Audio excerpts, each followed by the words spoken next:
Le son des assauts. Le son des assauts. Salut à toutes, salut à tous. On se retrouve pour notre 6e émission web radio Le son des associations. Aujourd'hui, nous avons comme thématique les initiatives de lien social.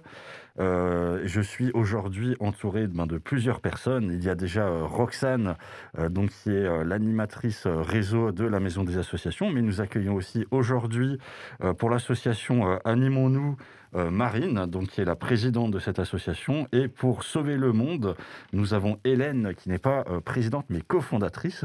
Marine et Hélène seront un peu plus présentées en détail par Roxane sous peu. Donc aujourd'hui, on est le vendredi 19 février 2021. On est toujours chez Radio Arc-en-Ciel et vous avez écouté le magnifique jingle des Whipper Circus qui sont toujours membres de la Maison des Associations. Et sinon, comment ça va, Roxane ? Ça va très bien, merci Lionel. Bonjour à tous les auditeurs et auditrices qui sont avec nous aujourd'hui. Nous sommes très choyés de vous avoir avec nous. Et donc, pour présenter davantage nos invités aujourd'hui, je vais commencer par la présidente de l'association Animons-nous, donc Marine Ferrari. Cette association a été créée en 2020 à Strasbourg et a pour but principal de renouer les liens intergénérationnels à travers diverses actions qu'on pourra parler plus en détail dans l'émission. Moi, j'avais une petite question rapide et je me demandais, Marine, est-ce que vous êtes devin, en fait, d'avoir créé une association pour renouer du lien en un temps de pandémie où on sent que le lien manque énormément et que c'est une denrée rare? Est-ce que vous avez créé cette association pour but, en fait, de créer ce lien qui manque énormément? Alors, absolument pas. Je ne suis pas devin. Cette association, je pense qu'elle vaut pour tout le temps, en fait. Je pense qu'il y a toujours besoin de rajouter du lien, que ce soit entre les familles ou entre les gens en général. C'est ce qu'on recherche quand on sort, c'est ce qu'on recherche quand on va dans des associations, mais c'est aussi ce qu'on recherche en temps de pandémie, en fait. Exactement. Parfait. On pourra reparler de vos activités et de vos initiatives un peu plus tard. On accueille aussi aujourd'hui la cofondatrice de l'association Sauver le Monde, Hélène Hunber, une association qui a été créée en mai 2019 avec l'objectif d'accueillir, d'accompagner et de créer des projets solidaires, artistiques et culturels. J'imagine qu'en ce temps actuel, tous les projets artistiques et culturels sont un petit peu au ralenti, mais je crois qu'avec tous les projets de solidarité, je ne pense pas que vous vous ennuyez à sauver le monde. Oui, c'est un peu ça. C'est vrai qu'à défaut de pouvoir faire de la culture, puisqu'apparemment, ce n'est pas la priorité de notre gouvernement, effectivement, on a du coup eu le temps de développer plus... tout ce qu'on avait déjà commencé un petit peu à monter autour du créer du lien social également et d'en tout cas pouvoir répondre à des besoins qui sont toujours là, mais qui effectivement avec le Covid se sont démultipliés. Donc voilà, chaque chose en son temps finalement. C'était une opportunité aussi de pouvoir développer ces axes-là qu'on n'a pas forcément le temps de développer en dehors de cette pandémie, donc béni soit le Covid. Oui. Béni sois-tu. Alors aujourd'hui, on va parler de vos deux associations. On aura aussi l'occasion de parler de partenariats d'immobilier. On aura aussi évidemment à la fin de notre émission toutes les actus à avoir et les dates et les événements que vous pouvez suivre. Et on va donc commencer avec la partie interview de nos deux invités, mais évidemment, vous connaissez, nous avons le petit jingle des Whipper Circus. Le son des assauts. Le son des assauts. Alors, on est de retour, on est toujours dans le son des associations, on est le 19 février. Et aujourd'hui, on va parler de lien social. Alors, ça fait presque un an maintenant que, comme tu l'as très bien dit, on est dans une période de Covid et les gens vivent relativement enfermés, vivent coupés du monde. Donc, on est avec deux associations justement qui proposent des initiatives dans ce sens pour recréer du lien social. Alors, la première question que je vais vous poser, tout simplement, c'est vous êtes toutes les deux impliquées dans vos associations, donc présidente et cofondatrice. qu'est-ce qui vous a motivé à la base à créer, à vous impliquer dans vos associations? Voilà, peut-être Marine. Alors, la création de l'association, ça part à la base du fait que je suis animatrice, que j'ai pas forcément eu l'opportunité dans les structures où je travaillais de pouvoir développer ce que j'avais vraiment envie de développer. Ça s'est créé pendant la pandémie parce que je me suis dit qu'il y avait beaucoup de gens qui avaient envie de créer d'autres projets et pourquoi pas nous unir, pourquoi pas créer quelque chose ensemble à ce moment-là. Ok, super. Et toi, Hélène? Alors, la création de l'association, donc, c'est mon compagnon et moi qui l'avons initié. Et en fait, on est tous les deux artistes et on a une vision de l'art aussi qui est un peu différente, dans le sens où pour nous, de faire de l'art, c'est créer des contextes et c'est travailler avec son contexte, donc sur un territoire, avec les gens qui sont là. Et comment, à partir de cette base-là et de notre réalité, en fait, on peut proposer des choses qui permettent aux personnes d'avoir envie, en tout cas, de s'impliquer ou d'avoir envie de proposer. Et du coup, pour nous, c'était donc l'idée de se créer un tiers-lieu qui soit un lieu où plein de choses sont possibles, en fait. On va pouvoir autant développer des projets qui nous tiennent à cœur et qu'on a envie de développer, mais aussi accompagner des personnes qui ont envie de créer des projets, ou des assos, ou des collectifs. Et c'est comment ce lieu, il se crée, en fait, avec toutes ces rencontres-là. Donc, on part du postulat, de toute façon, qu'on ne peut jamais rien faire tout seul, au contraire, et que c'est avec justement des rencontres et des échanges qu'on arrive à créer des choses nouvelles et à des choses qui peuvent parler à un maximum de personnes, en fait. Voilà. Alors, Animonon et Sauver le Monde, ce sont deux noms évocateurs. Est-ce que derrière, justement, le nom des associations, il y a peut-être une histoire qui se cache? Hélène, est-ce que pour sauver le monde, tu t'es réveillée un matin justement avec ton compagnon en vous disant tiens, et si on sauvait le monde? Ou est-ce que il y a quelque chose derrière le nom ou pas? Est-ce qu'il y a une arche de Noé qui se cache derrière Sauver le monde? L'arche de Noé, c'est un peu le wagon souk, en fait. Hein, c'est l'idée. En tout cas, le wagon souk, c'est le nom du lieu, du coup. Et Sauver le monde, c'est le nom de l'association. Alors au début, on voulait appeler le lieu Sauver le monde. Puis on s'est dit bon, c'est peut-être un peu trop. et en fait, non, ouais, c'est l'idée, quoi. C'est à notre échelle, on peut tous sauver un peu le monde. Parce que clairement, on vit quand même dans une société qui est insensée, quoi. Qui est insensée, qui est de plus en plus inhumaine, qui correspond absolument pas à la réalité de l'humain, en fait. Et comment, avec nos moyens et avec nos compétences, avec nos idées, on peut changer le monde déjà localement. Et puis, si on arrive à semer des graines et à ce que ce type d'initiative se propage, peut-être que dans quelques dizaines d'années, on sauvera le monde pour de vrai dans sa globalité. Je sais pas. Et souk, est-ce que ça signifie quelque chose? Alors oui, le wagon souk, il y avait... en fait, le lieu, du coup, c'est dans l'ancienne brasserie Gruber. Donc, le lieu, c'est une cave. c'est une ancienne glacière. Donc, c'est une grande pièce voûtée qui ressemble un peu à un tunnel de train, à un wagon, quoi, du coup. En plus, on est juste à côté des rails de chemin de fer qui servaient avant, justement, à la brasserie pour transporter les fûts de bière. Voilà. Et on est dans un lieu qui est quand même aussi chargé d'histoire par rapport à ça. Et le souk, c'est l'idée du marché, quoi. Mon compagnon, donc Zaïmo, il est d'origine tunisienne et lui, ça lui évoque aussi... ce lieu-là, c'était aussi pour mettre en avant cette idée d'interculturalité et de manière de faire autres, qui ne sont pas françaises ou pas occidentales, en tout cas. Et l'idée du souk, c'est un endroit où on peut trouver absolument tout ce qu'on peut imaginer. Voilà, on peut le trouver ici, donc c'est un peu cette idée-là, quoi. On vient au wagon souk et... il y a plein de choses qu'on peut faire et tout est imaginable, quoi.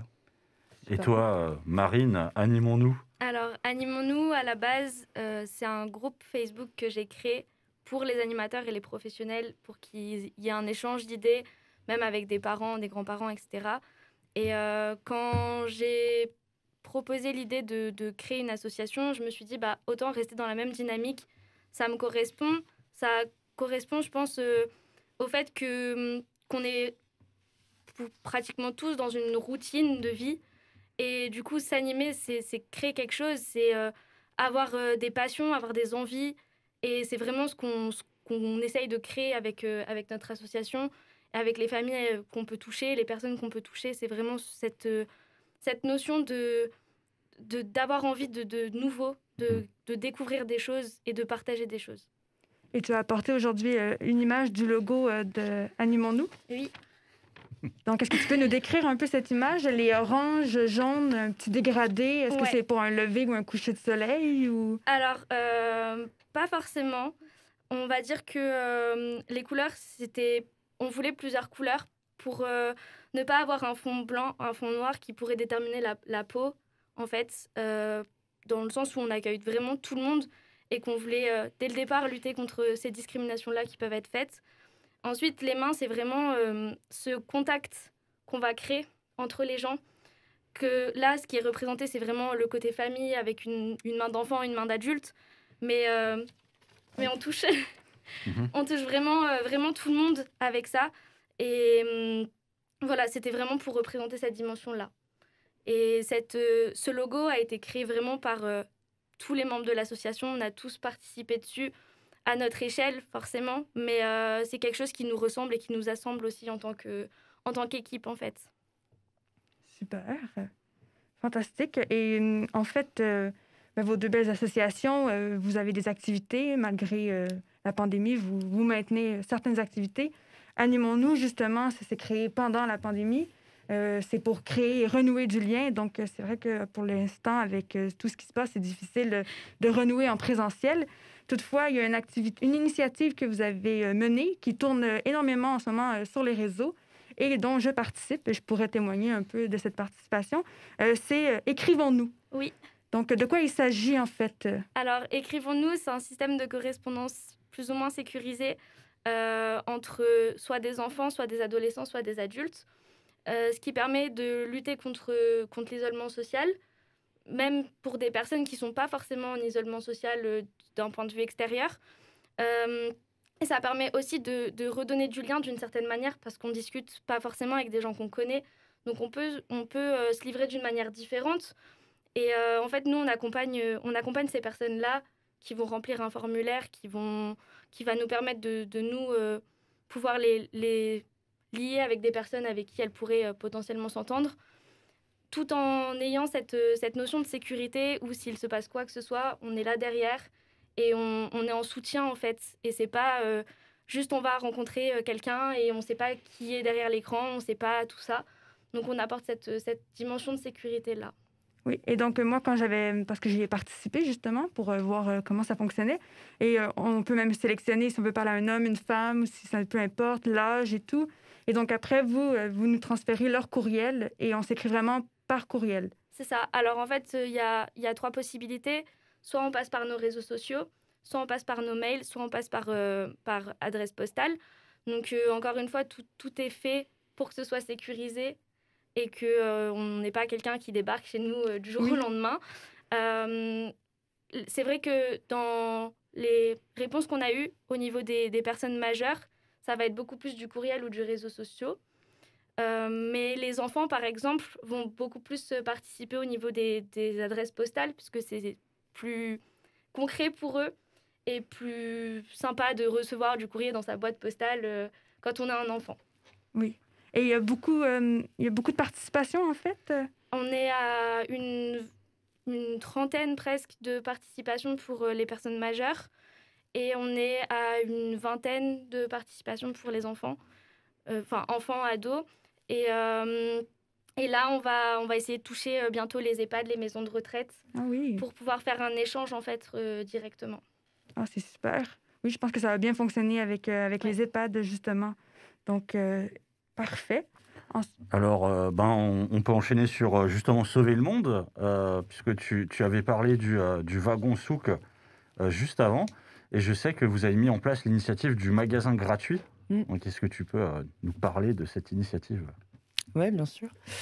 Alors, l'initiative, elle découle de tout un cheminement, évidemment, qui a commencé pendant le premier confinement, en fait. Parce que du coup, au Wagon Souk, on a aussi créé un collectif qui s'appelle Mama Road. Donc, c'est un collectif antiraciste et décolonial.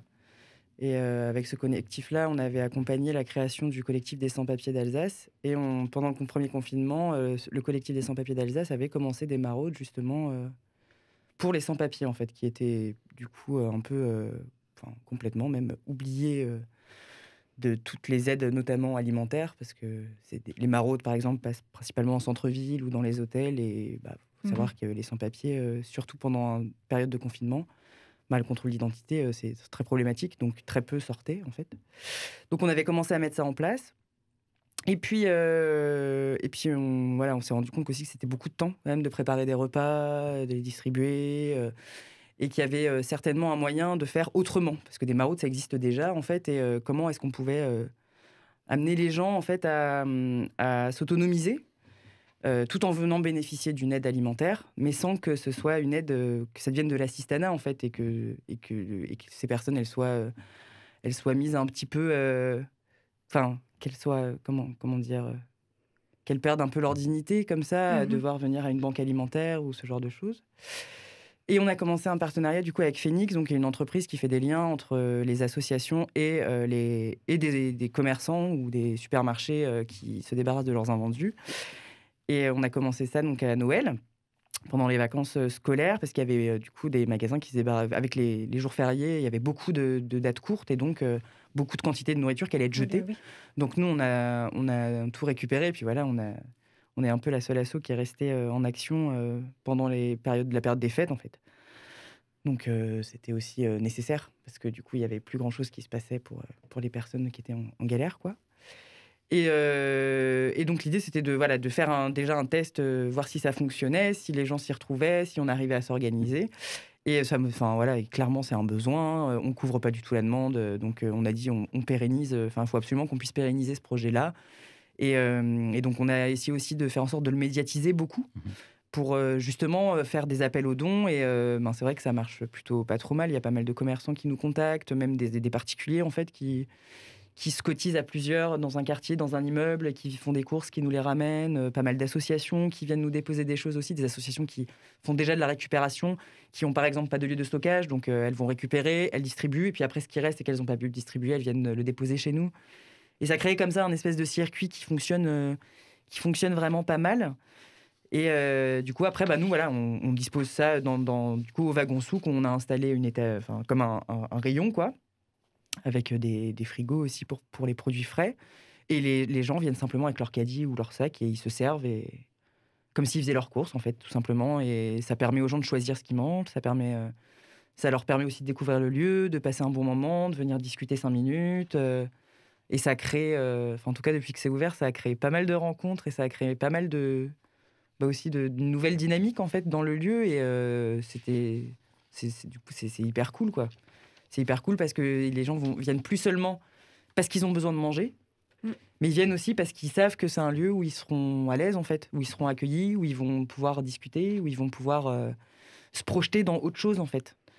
Et ça, c'est hyper important.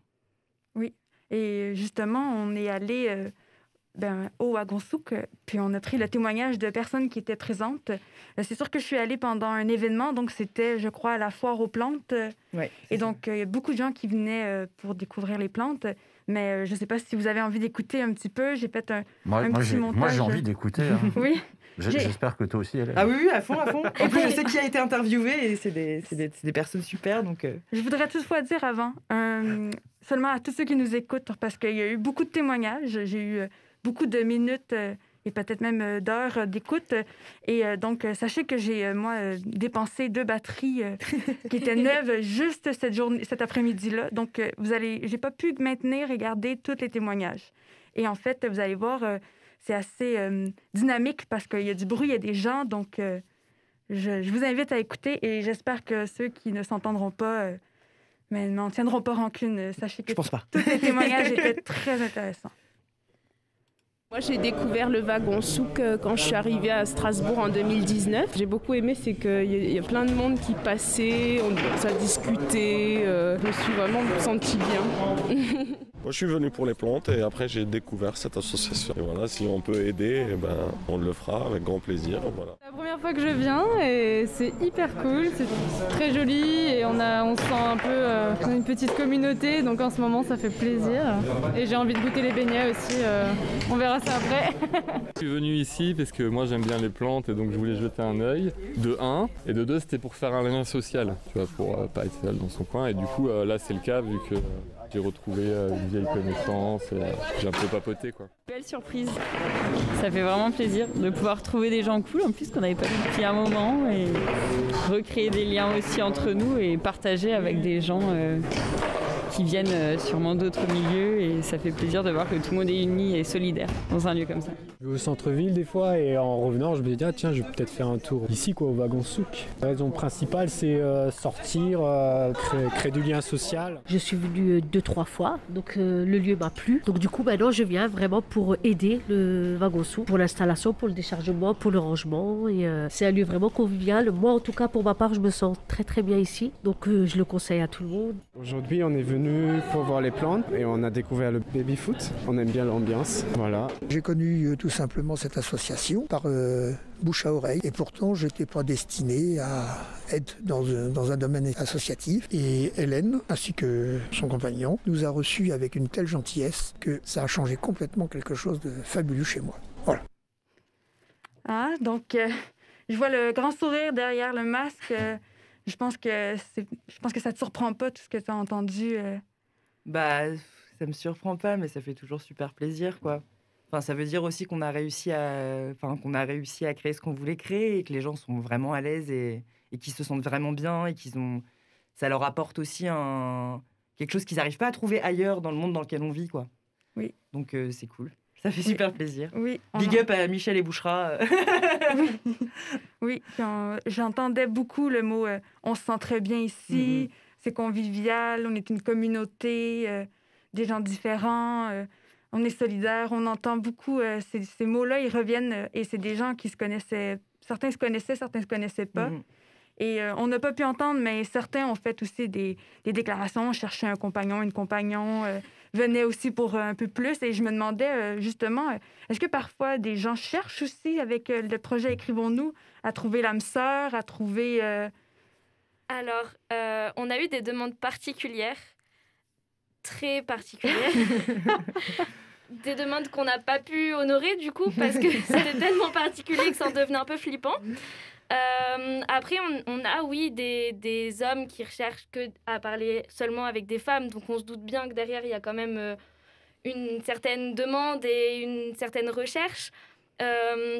Mais c'est pas écrit noir sur blanc, on va dire. Les mots sont pas posés, mais on se doute bien de certaines intentions Personne derrière. n'a jamais envoyé un message en disant jeune homme, 22 ans, Non. recherche. Ou des photos ou... Non. Franchement, non. Après, oui, on a eu certaines demandes particulières, comme des hommes d'un certain âge qui demandent des femmes plus jeunes, par exemple. Et là, ça en devient un peu bizarre quand même. Donc, au niveau, c'est pour ça qu'on rappelle vraiment la sécurité, parce qu'il faut faire quand même attention à tout ça. Et justement, vous demandez aussi qu'on vous envoie une photo d'une carte d'identité pour s'assurer de qui on est, de notre âge. Et en particulier pour les familles aussi, parce qu'on peut avoir une personne qui va nous dire qu'elle inscrit ses enfants alors que pas du tout, et qu'elle s'inscrit, elle, pour parler à des enfants, justement. Donc, on fait vraiment attention à ça pour pas mettre n'importe qui en relation. Alors moi j'aurais juste une question justement à ce sujet. C'est quoi? Vous faites tout par Facebook, ou vous avez un site internet où vous traitez les informations? Ça se passe comment concrètement? Alors, on a créé 2 formulaires. Donc un formulaire pour les majeurs, un formulaire pour les mineurs, qui est à remplir, donc pour savoir un petit peu ce que vous cherchez, etc. Les enfants, ça va être un petit peu plus poussé, parce qu'on va demander les passions pour mettre en relation des enfants qui ont plus ou moins les mêmes passions. Et en fait, à la suite de ça, on prend contact avec les personnes par mail pour justement demander la carte d'identité ou un livret de famille et discuter un petit peu, voir un petit peu si la personne est fiable. Et ensuite, on met en correspondance les gens. Après, ça peut aussi passer par notre site internet, comme on peut aussi nous contacter sur les réseaux sociaux, par exemple. Ok, super. Alors, on a vu vos 2 belles initiatives. Aujourd'hui, on est dans une période encore de pandémie entre guillemets, mais est-ce que vous avez déjà pensé à l'avenir? Est-ce que vous allez pérenniser et garder ces activités de manière permanente? Comment est-ce que vous imaginez justement ces initiatives une fois que le Covid sera fini?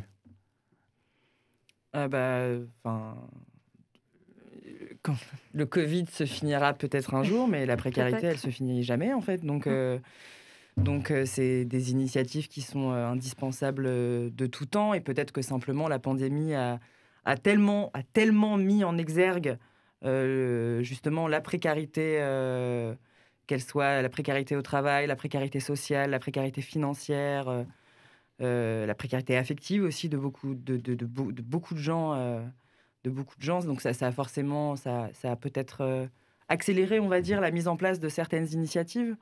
Mais je pense que c'est les plus belles initiatives qui sont nées pendant cette pandémie, parce que voilà, il y a un besoin, il y a une urgence là maintenant, il faut y répondre tout de suite. Et du coup, on ne va pas passer par 3000 chemins pour y aller, on y va et puis c'est tout, quoi. Et du coup, on se pose moins de questions, on va à l'essentiel et on fait des choses dont on n'aurait pas forcément eu l'idée avant, peut-être. Et c'est très important de les pérenniser, moi, je pense. Et par exemple, le magasin gratuit, pandémie, pas pandémie, on va complètement garder ce projet parce qu'on voit bien à quel point il est nécessaire. Donc voilà. Moi, je suis totalement d'accord sur le fait que on était dans l'urgence, donc on a fait les choses peut-être plus rapidement. Maintenant, pour moi, le lien social, la solitude, etc., c'est des choses qui sont là tout le temps. On n'a pas eu des nouveaux chiffres pendant, par exemple, la journée de la solitude. Ça n'a pas été des chiffres qui débarquaient de nulle part, en fait. C'est des chiffres qui étaient déjà là, qui ont juste augmenté. Mais ça reste quand même toujours présent. Il y a des personnes qui sont totalement isolées, peu importe ce qu'elles font à côté, qu'elles travaillent ou qu'elles soient en études, par exemple. Mais pour moi, toutes ces initiatives doivent continuer à l'avenir, ça c'est sûr. Alors, on en avait un petit peu parlé avant, mais la semaine dernière, c'était la Saint-Valentin. Est-ce que pour cette occasion, vous avez peut-être eu justement des pics de personnes qui sont venues ou pas? Alors, au wagon, pas du tout. Il était ouvert, le wagon? Pardon? C'était ouvert, le wagon? Ouais, nous, on est ouvert tout le temps. Qu'il neige, qu'il vente, en cas d'attaque nucléaire, on est là, quoi. Non, il n'y a pas eu plus de demandes. On nous a offert à la cuisinière du wagon et à moi un petit parfum pour la Saint-Valentin d'un monsieur qui vient régulièrement au magasin gratuit. Donc ça fait très plaisir. C'était juste l'attention. C'est l'attention qui compte, quoi. Donc c'était vraiment très gentil de sa part. Mais sinon, non, il n'y a pas eu plus de monde que ça. Enfin, je vous avoue, la Saint-Valentin, c'est un peu... moi, c'est pas une date qui est écrite dans mon agenda et à laquelle je me dis ouh là là, va falloir réaliser quelque chose. Donc non, pas plus de mouvement que ça pendant la Saint-Valentin. Et pour toi, Marine? Nous non plus, pas forcément plus de demandes. On a fait un atelier la veille pour les enfants avec une petite carte, etc. à faire, mais on n'a pas eu plus de contacts que ça. Vous en avez parlé un peu plus tôt, en fait, de collaborer, de co-construire, d'avoir des nouveaux partenaires, d'avoir des bénévoles. Comment ça se passe chez vous? Est-ce que les relations sont bonnes? Vous avez assez de bénévoles? Vous avez assez d'adhérents qui viennent? Vas-y. Ok. Alors, nous, de plus en plus, avec le magasin gratuit, de plus en plus de personnes nous proposent... viennent nous voir parce qu'ils aimeraient bien nous filer des coups de main. Donc après, on est une petite association, on est tous bénévoles. Donc être un bénévole qui gère des bénévoles, ça peut être très chronophage. Du coup, c'est vrai qu'on se base beaucoup sur l'autonomie. Donc c'est-à-dire que les gens, s'ils veulent venir nous filer un coup de main, ils passent, on se rencontre, on explique comment nous on fonctionne. Et à partir de là, ils se disent ok, on voit sur quel projet en particulier ils peuvent filer un coup de main. Donc ça va beaucoup être de l'accueil, de la manutention, du nettoyage, du rangement, des choses comme ça. Mais les quelques bénévoles qui viennent depuis quelques semaines là, Enfin, on sent aussi qu'ils viennent pour aider, mais pas que, quoi. Ils viennent aussi parce que, par exemple, ils n'ont plus de travail à cause du Covid et du coup, ils sont tout seuls chez eux, quoi. Donc, ça leur fait du bien aussi de simplement se retrouver avec des gens et de passer une journée où ils vont rencontrer, discuter, apprendre des choses. Ça, c'est assez cool, quoi. Après, ouais, c'est... Nous, on est un peu... on fonctionne un peu en famille, en fait. Enfin, c'est un peu notre manière de fonctionner. Et c'est vrai que pour avoir une équipe... Enfin, c'est compliqué aussi de réussir à monter une équipe de bénévoles voilà, où tout le monde s'entend, où c'est efficace, où on n'a justement pas besoin d'être toujours les uns derrière les autres, à surveiller qui fait quoi. Enfin, moi, c'est le genre de truc qui me... Moi, j'aime pas faire ça, quoi. Donc, et puis, on n'est pas là pour ça, on n'a pas le temps. Enfin, donc... mais du coup, c'est assez cool parce que le peu de bénévoles qui viennent, c'est vraiment des belles personnes et qui ont assez vite compris en fait l'esprit du lieu et comment on fonctionne. Et c'est pour ça qu'ils s'y sentent bien, je pense. Et du coup, voilà, il y a des choses qui coulent de source. Et quand ça coule de source, c'est cool. Oui. Et justement, s'il y a des gens qui nous écoutent et qui sentent que ils ont cette autonomie, ont ce leadership, ils ont envie de venir vous aider, on n'a pas donné d'adresse, on n'a rien dit encore. Où est-ce que vous vous situez?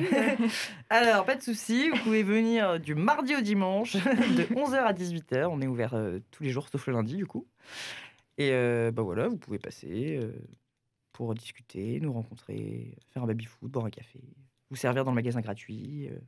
Voilà, il y a plein de choses à faire et c'est aussi un espace d'échange. Donc, Et l'adresse On est au 91 route des Romains, donc dans le parc Gruber à Königshofen. On est un peu caché comme ça, il faut descendre une petite route, au bord d'un petit canal. Mais après, quand on arrive, on a l'impression d'être à la campagne et ça, c'est cool. On a des poules, on a des chats. Donc, si vous aimez les animaux, venez. C'est un peu la basse-cour. Voilà. Et pour toi, Marine? Nous, c'est un peu plus compliqué parce que du coup, en présentiel, ça reste compliqué de mettre en place des choses. Donc, c'est plus de distanciel. Donc, forcément, nous qui sommes pratiquement tous des bénévoles de terrain, ça reste quelque chose de assez compliqué à gérer. Mais je retrouve un peu le terme famille. C'est un peu ce qu'on a voulu monter. Une famille qui peut être libre en fait, de mettre en place des projets, de créer des choses. Le projet Écrivons-nous, c'est une de nos bénévoles qui l'a initié à la base. Donc on fonctionne sur des pôles, mais nos pôles ne fonctionnent pas comme on aimerait les voir fonctionner. Donc ça rajoute une complexité, mais en même temps, on apprend à se servir d'outils qu'on ne se serait pas forcément servi à la base. Donner du lien à travers des réseaux sociaux, à travers un ordinateur, ça reste quand même... quelque chose de difficile à faire. Et donc, on espère quand même bientôt pouvoir reprendre du présentiel, même si on doit s'adapter, etc. Alors, justement, pour vous retrouver, il y a quoi? Il y a Facebook, le site, l'email? Ouais, alors du coup, on est très actifs sur nos réseaux sociaux, donc Animons-nous, que ce soit sur Facebook ou sur Instagram, où on met pas mal de choses. On essaye de faire des lives, de donner du contenu, de donner des idées d'activités à faire en famille ou entre amis, ou enfin voilà. On essaye aussi de parler de certaines problématiques qu'on peut retrouver. Donc voilà, surtout sur nos réseaux sociaux, on va dire. Oui, j'ai vu que vous étiez très actifs sur Instagram, sur Facebook. Et quand vous dites que vous donnez des conseils, vous n'êtes pas uniquement des animateurs dans l'association? Non, on a une psychologue, on a une éducatrice de jeunes enfants, on est plusieurs animateurs. Enfin voilà, il y a un petit peu de tout. On essaye de varier un peu tous les profils et vraiment, les bénévoles qu'on accueille ont même pas forcément de compétences en animation, etc. Mais je pense que quand on est bénévole dans une association, on le fait pour l'association, mais en même temps, pour nous aussi, ça nous apporte quelque chose à nous. Et c'est le plus important, je pense, de lier les deux, en fait. Oui. Ok, écoutez, on va pouvoir passer à la partie suivante du son des associations, qui est la partie où Roxane va nous faire jouer, puisqu'on va tester nos connaissances. Et je vous propose de passer à cette partie juste après notre petit jingle. Le son des assos. Le son des assos. Allez, on est toujours dans le son des associations et Roxane va nous faire jouer. Oui, en fait, c'est la partie que je préfère. Testons nos connaissances. Et donc, avant de commencer, juste pour s'amuser, je ne sais pas si vous savez claquer des doigts. Oui, parfait. Donc, parce qu'on n'a pas de beeper, vous savez, et qu'en fait, c'est vrai ou faux, et pour pas qu'on entende soit personne parce qu'on est timide, ou soit tout le monde qui parle en même temps, je me demandais si on pouvait peut-être juste claquer des doigts, et puis après, je vous donnerai la parole. Donc, j'ai 4 questions, et ces 4 questions concernent en fait un peu l'immobilier. Vous avez parlé, vous, que vous aviez un tiers-lieu, donc, et que votre association, en fait, Sauver le monde autogère un tiers-lieu. Et Animons-nous, en fait, vous vivez un peu sur les réseaux sociaux, vous flottez et tout. Et donc, en fait, j'ai des questions concernant le milieu associatif et ces endroits où est-ce qu'on peut loger et tout. Donc, pour commencer, ma première question, c'est est-ce qu'une association peut être propriétaire d'un bien immobilier? Oui, Hélène? Je dirais oui. Oui? Je vois pas pourquoi elle pourrait pas l'être. Ouais.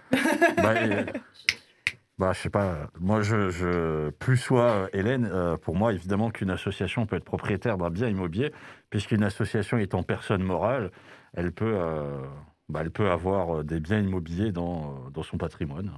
Oui. Est-ce que toi aussi, Marine, tu es d'accord? Ouais, moi aussi, je dirais oui. Oui, vous diriez oui. On va aller écouter. On a Fabienne Orban, notre conseillère en gestion associative, qui a répondu à la question. Donc, allons écouter la réponse. Voici, comme la fois dernière, la deuxième partie de cette émission du son des assos. Je vais m'attarder à répondre à 4 questions qui se posent régulièrement dans la vie des associations. Une première question, est-ce qu'une association peut être propriétaire d'un bien immobilier? Oui, les associations d'Alsace-Moselle ou de droit local peuvent acquérir n'importe quel type de bien, même si ceux-ci n'ont aucun lien direct avec leur objet social, leur objet statutaire. Mais évidemment, l'association propriétaire devra payer des taxes.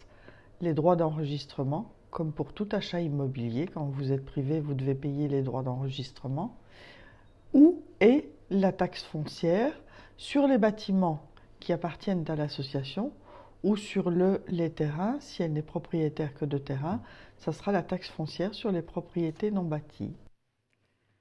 Donc, vous aviez tous raison. J'imagine que ce tiers-lieu, vous n'êtes pas propriétaire. Non, on n'est pas propriétaire, on est locataire. Mais on commence à se demander si ce serait pas mieux qu'on soit propriétaire finalement, puisque finalement la location, c'est vrai que ça coûte beaucoup d'argent. Mais bon, ça c'est tranquillou. on verra ça plus tard. Ça fait pas partie de nos grosses priorités de se poser ce genre de questions. L'humain avant le bâti. Voilà. moi, si Roxane m'y autorise, j'aimerais juste rebondir justement sur ce que tu viens de dire. C'est intéressant. C'est qui votre propriétaire? Est-ce que c'est la ville de Strasbourg ou puisque c'est l'ancien Non. Dans le parc Grubert, la ville de Strasbourg, elle possède un seul bâtiment. C'est le bâtiment qui est en ce moment l'hôtel de la rue, donc qui a un squat. Qui maintenant du coup c'est un peu pérennisé, est un lieu d'hébergement. Non, notre propriétaire, c'est une SCI. Voilà. Dans le parc Grubert, il y a plusieurs propriétaires qui sont montés en copropriété. Et du coup, nous, c'est une SCI, quoi. Voilà. Rien de sensationnel. Société civile immobilière pour ceux qui nous écoutent. Ça. Bon, je pense qu'on a déjà répondu à ma deuxième question, qui était sûrement trop simple, parce que je demandais si on pouvait louer un local ou un espace, et donc vous louez. Voilà. Je ne sais pas si, Animons-nous, vous aviez l'intention peut-être éventuellement de louer ou... Alors, c'est pas notre projet principal, dans le sens où on essaye de toucher beaucoup de quartiers, parce que dans chaque quartier, il y a ses besoins et ses demandes. Et notre but, c'est pas d'être dans un quartier et du coup d'attirer qu'une partie de la population, pour le moment en tout cas. Parfait. Et ça m'amène à ma troisième question, en fait. Donc, ça sera la troisième réponse. Est-ce qu'une association peut-elle envisager d'utiliser une partie du local d'une autre association, un local pour lequel cette dernière a un contrat de location? Donc, est-ce que c'est légal de sous-louer, selon vous? C'est jamais légal de sous-louer. Jamais légal. Que ce soit une association ou un particulier, normalement, à moins que ce soit spécifié dans le bail que la sous-location est possible, normalement. Mais sinon, on peut pas. Si on loue et qu'il n'est pas spécifié dans le bail qu'on a le droit de sous-louer, on ne peut pas sous-louer. Comme, par exemple, pour votre tiers-lieu, est-ce que vous pourriez sous-louer un espace? Non. Parce que c'est pas spécifié dans le Non, dans le c'est bail. pas... De toute façon, personne touche au wagon sous. Non, mais non, je crois pas que ce soit légal de sous-louer. Enfin, après, je me trompe peut-être, mais ça me paraîtrait bizarre que ce soit légal si c'est pas spécifié, quoi. Je suis plutôt Marine? d'accord. Je crois qu'il faut que le propriétaire du lieu soit d'accord pour une sous-location et que sans ça, on ne peut pas sous-louer. Je plus sois ce qui a été dit. Moi, j'ajouterais peut-être que là, on parle de sous-location, mais après, il est possible de partager le local à la base si, évidemment, les deux ou X associations sont locataires équivalents. Donc ça, c'est effectivement possible. Mais sur la question de la sous-location, oui, effectivement, il faut qu'il y ait des précisions dans le bail et le propriétaire qui soit d'accord. Je pense par contre que ça peut être de la mise en disposition. Si par exemple, nous on l'a déjà fait, par exemple une association qui a besoin, nous on a accueilli des associations qui avaient besoin d'un lieu pour faire une réunion. Du coup on dit ok, mais juste on fait un contrat pour histoire que nos assurances soient au courant et d'avoir quelque chose qui est écrit noir sur blanc. Et du coup voilà, pendant tant de temps, 3 heures, on va utiliser tel endroit dans le wagon souk pour faire notre réunion. Et puis ça c'est possible, mais après de la sous-location m'étonnerait. Parfait. Allons écouter ce que Fabienne Orban a à nous dire. Es-tu là, Fabienne?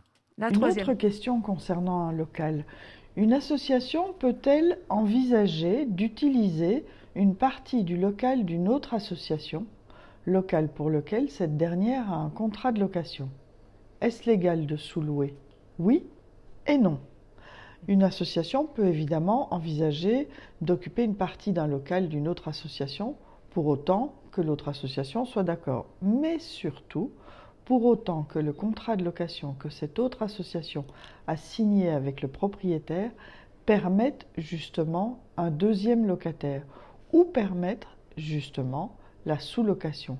À partir du moment où le propriétaire est prévenu, où ça a été réfléchi au moment de la rédaction du bail, il n'y a aucun problème. Les associations se partagent le prix de location, les charges, l'électricité, l'eau, le gaz, etc. etc. Parfait. Mais personne ne s'est mouillé, trop mouillé en fait. Je pense que vous aviez tous les éléments de réponse. Donc mes questions, comme d'habitude, sont soit trop faciles ou les associations sont bien informées. Et donc, pour finir, ma dernière question, peut-on domicilier une association chez un membre ou un dirigeant de l'association? Oui. Oui, moi, c'est ce que je fais avec mon association. Après, on peut être domicilié autre part. On peut prendre une boîte aux lettres aussi à la maison des associations. Mais on peut domicilier l'association chez un des membres du bureau. Ah oui. Oui. Je connais plein d'assos qui font ça. De toute façon, il faut domicilier une association. Donc, si on n'a pas de local, on est bien obligé de trouver une adresse. Et si possible, une adresse où la boîte aux lettres est accessible. Donc, de préférence, un des membres du bureau, quoi. Oui. Je pense que nous allons écouter Fabienne qui va peut-être aller dans le sens de ce qui a été dit. Et dernière question pour ce soir. Peut-on domicilier une association chez un membre ou un dirigeant de l'association? Oui, bien sûr. Par contre, évidemment, chez un membre, c'est peut-être plus aléatoire parce que les membres vont et viennent dans l'association. Chez un dirigeant, c'est tout à fait possible. La seule chose, si le dirigeant ou le membre est propriétaire, ça ne pose aucun problème. Si le membre ou le dirigeant est un locataire, il devra par courtoisie et par obligation, quelquefois, demander l'autorisation du propriétaire du logement parce qu'il existe certains propriétaires qui ne sont pas d'accord que leur locataire héberge une association. Ça peut leur créer des problèmes. Quel problème? Mais j'ai déjà entendu ça. D'accord. Et de ton côté, Marine, pas pour créer de conflit quelconque avec ton propriétaire, mais... Mon propriétaire est au courant. Il est au courant. Et il a dit qu'il n'y a aucun problème. Oui. C'est ma boîte aux lettres. Donc en soi, tant qu'il ne reçoit pas de courrier, lui, chez lui, ça lui pose pas de soucis. Et tu reçois beaucoup de courriers Là, pour le moment, non, parce que je pense que tout le monde s'est adapté à la situation, que tout le monde passe par mail, les réseaux sociaux, tout ça pour communiquer. Donc non, pas vraiment. Et sinon, dans le cas contraire où tu avais beaucoup de courriers, ta boîte aux lettres est assez large Oui, puis elle est proche de chez moi, donc en soi, je peux passer tous les jours, Oui, exact. ouvrir ma boîte aux lettres et récupérer mon courrier. Parfait. Donc, Alors, petite question justement Ah. sur ta boîte aux lettres. Est-ce que tu as collé le logo Animons-nous dessus? Alors, j'ai pas collé le logo, j'ai collé juste le nom de l'association, en fait, comme... Enfin, pour moi, ça me paraissait le plus simple à faire. Pour la petite info, j'avais justement quelqu'un qui avait domicilié son association chez lui, mais qui n'avait pas mis le nom, le logo, ce qui fait que, en fait, il recevait jamais le courrier. Et à chaque fois, le courrier, tu sais, il revenait parce que le facteur, quand il venait, il savait pas où la mettre. Il avait l'adresse, mais comme il voyait pas, machin, et à chaque fois, il rouspétait en disant mais je reçois pas mon courrier. Et je lui fais mais c'est normal, c'est pas ton nom personnel qui a marqué, tu vois. Donc voilà, si vous faites ça, n'hésitez pas à mettre le nom de votre association. Comme ça, vous êtes sûr de recevoir votre courrier. Bon, félicitations. Vous savez bien répondre aux questions. Vous avez l'air bien au courant de tout ce qui est légal ou pas du côté immobilier pour les associations. Si par contre, les gens qui nous écoutent ont d'autres questions concernant l'immobilier, concernant la gestion de leur association, n'hésitez pas à contacter Fabienne Orban à conseil@mdas.org. Ok, écoutez, merci Roxane. Je vous propose de passer à la dernière partie de notre émission qui va être tout simplement les événements à venir. Le son des assauts. Le son des assauts. On est toujours dans le son des associations. Je suis toujours avec Marine et Hélène et Roxane de la Maison des Associations. Et avant que je vous déroule l'agenda qu'on vous propose, Marine, Hélène, est-ce qu'il y a des événements que vous aimeriez partager par rapport à vos associations, Hélène? Peut-être des événements à venir au Wagon Souk, justement? Oui, alors normalement, on organise une autre foire aux plantes, donc pas ce week-end-là, le week-end d'après, dont je me rappelle plus les dates, évidemment. On est le 19. Oui, Ce sera le 27-28. Voilà, 27-28. Donc après, ça, ces événements-là, en général, on les poste sur Instagram, sur Facebook, donc vous serez au courant.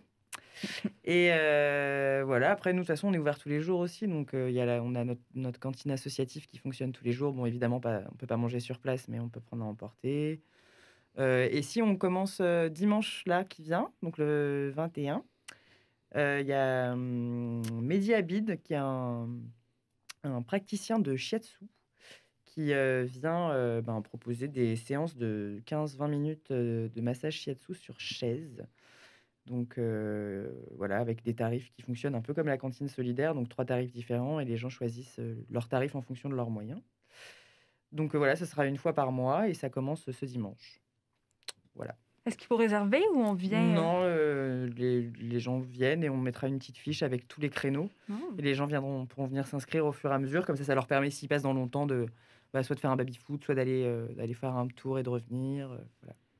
Et la chaise, vous l'avez déjà ou est-ce qu'il C'est le matériel de Mehdi, ça. Donc c'est lui qui va ramener tout ça et qui va être là pour vous proposer un moment de bien-être et de détente. Génial. Si vous avez envie d'être détendu, il y a le Wagon Souk. Et toi, Marine, est-ce qu'il y a quelque chose? Nous, de notre côté, pour ce mois-ci, non. Mais le mois prochain, il y aura une visio, je ne sais pas encore la thématique, mais une visio atelier pour les familles. Et on va reprendre aussi les soirées-jeux sur notre Discord. Donc, il y en aura 2 dans le mois. Je n'ai pas encore les dates, mais du coup, ça promet un bon moment d'amusement et de rigolade. Super. Et il y a toujours aussi Écrivons-nous, le projet. Il y a toujours Écrivons-nous, bien sûr, qui continue tranquillement. Alors, pour ceux qui nous regardent, justement, qu'est-ce que vous faites comme type de soirée-jeu? Alors, ça dépend. On peut faire on essaye d'utiliser quand même des sites qui existent, parce que c'est quand même plus simple au niveau de l'organisation. Donc, on a des soirées loup-garou, on a des soirées sur des applications qui existent où il y a du coup divers jeux. On a des soirées Among Us pour les plus jeunes. Enfin voilà, on diversifie le plus possible.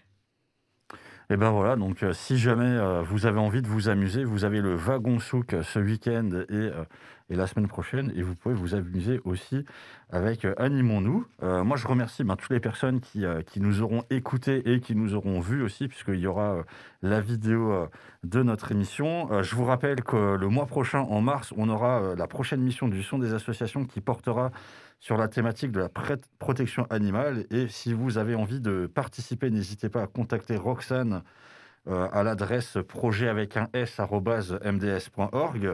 Je remercie Marine de l'association Animons-nous d'avoir participé avec nous. Donc vous pouvez retrouver le projet Écrivons-nous sur principalement la page Facebook Animons-nous. On remercie aussi Hélène d'avoir présenté l'association Sauver le Monde et de nous avoir parlé du wagon souk. Et donc je vous rappelle que si vous avez envie de vous faire masser ce week-end, vous pouvez y aller et en profiter. Et après, pour ceux qui sont à la recherche de fonds, il y a la campagne du Fonds de développement de la vie associative pour 2021 qui a officiellement été lancée. Donc, c'est géré par la région Grand Est. Donc, il y a 2 axes d'intervention, le soutien à la formation des bénévoles, le financement du fonctionnement ou des projets innovants. Donc, vous avez jusqu'au 14 mars 2021 avant minuit pour participer et vous retrouverez toutes les informations sur le site du Grand Est FDVA pour pouvoir retrouver toutes les informations et participer. Et Roxane, donc toi qui es l'animatrice réseau de la Maison des Associations, est-ce que tu as aussi un petit mot à rajouter ? Eh bien, sachez qu'il y a toujours les minutes associatives qui se déroulent. Pour le mois de mars, je fais des interviews avec les associations qui ont des missions avec les animaux ou pour la protection des animaux, pour le lien entre contact humain et animaux. Donc, n'hésitez pas à me contacter sur ceci aussi. Et on a aussi commencé à travailler le village des assos qui va avoir lieu en septembre. On a déjà les dates, donc vous pouvez déjà booker les 18 et 19 septembre dans vos agendas. Ce sera le week-end du village des assos. Donc le 18-19 septembre prochain, village des associations. N'hésitez pas effectivement à regarder donc mds.org et il y a aussi le site spécifique au village des associations où vous pourrez retrouver toutes les informations. Et donc moi je remercie Radio Arc-en-Ciel de nous accueillir encore une fois. Et on va se quitter sur le magnifique jingle des Whipper Circus, membres de la Maison des Associations. Et j'ai bon espoir qu'un jour, nous puissions effectivement faire un vidéoclip ou l'album. Mais on se retrouve en mars pour la prochaine fois. Merci à vous. Ciao. Le son des assos. Le son